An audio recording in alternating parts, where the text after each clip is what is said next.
रखरखत्या उन्हातून बाहेरून आल्यानंतर शरीराला व मनाला थंडावा देणारे पौष्टिक व सकस असे ज्वारीच्या पिठाचे आंबील। हॅलो, हाय, मी कल्पना तिडके। कल्पना तिडके या रेसिपी मध्ये मी आपलं स्वागत करत आहे। आज आपण बनवणार आहोत ज्वारीच्या पिठाचे आंबील। पात्रामध्ये 2 चमचे ज्वारीचं पीठ घेतलेलं आहे। आता थोडं पाणी करून टाकून ते मिक्स करून घेऊया। हे ज्वारीचं पीठ मिक्स झालेलं आहे। गॅसवर पातेलं ठेवूया आणि त्यामध्ये हे 3 ग्लास पाणी टाकून घेऊया। पाण्याला व्यवस्थित उकळी येऊ देऊया। या पाण्याला छान अशी उकळी यायला सुरुवात झाली आहे। हे एकत्र केलेलं पीठ थोडं करून टाकायचंय।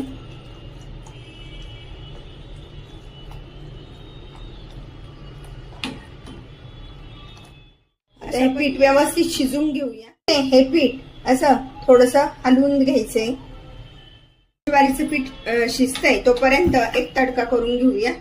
छोटे चमचे 2 चमचे तूप, पाव चमचा जिरे, त्यामध्ये टाकून घेऊया 1 चमचा लसूण, चिमूटभर हिंग। लसूण चांगला परतला गेलाय त्यामध्ये टाकून घेऊया 7-8 कढीपत्त्याची पाने आणि आता हा सुरसुरीत तडका आपण ज्वारीच्या पिठावर टाकून घेऊया। असा हा सुरसुरीत तडका या ज्वारीच्या पिठावर टाकून घेऊया आणि मस्तपैकी त्यामध्ये शिजू देऊया।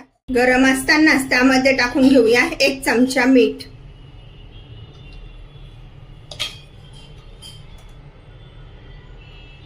पाऊण चमचा जिरेपूड। सर्व साहित्य टाकल्यानंतर व्यवस्थित एकत्र करून घेऊया आणि थंड होण्यासाठी ठेवूया।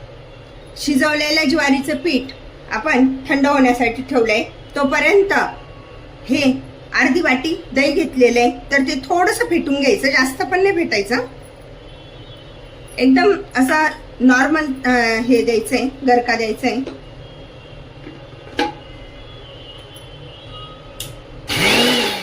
ताक तयार झालेलं आहे आणि आंबील पण आता थंड होण्यासाठी ठेवलेलं आहे। उन्हाळ्यात बाहेरून आल्यानंतर तहान भागवणारा आणि पोटाला हलका व चवदार पेय म्हणजे ज्वारीच्या पिठाचे आंबील। आता हे आंबील बनवण्यासाठी आपण यामध्ये या ताकाचा वापर करत आहोत। अशा पद्धतीने हे ताक तयार करायचे आणि मिक्स करून घ्यायचे आता सगळं व्यवस्थित। या आंबीलमुळे तोंडाला चव आणली जाते आणि झटपट तयार होणारं हे ज्वारीच्या पिठाचं आंबील आहे। आरोग्यदायी आणि टेस्टी, भरपूर प्रोटीन आणि फायबर मिळणारं असं हे ज्वारीच्या पिठाचं आंबील पिण्यासाठी तयार। पद्धतीने जर समजा आपल्याला घट्ट वाटलं तर थोडंसं पाणी आपण त्यामध्ये वापर करू शकतो। तोंडाला चव आणणारं व झटपट तयार होणारं ज्वारीच्या पिठाचं आंबील, अशा प्रकारचं आंबील तुम्ही पण बनवा आणि मला मात्र कळवा कसं झालंय ते। लाईक आणि सबस्क्राईब करायला विसरू नका। पुन्हा आपण भेटूया नवीन रेसिपीसह। थँक्यू।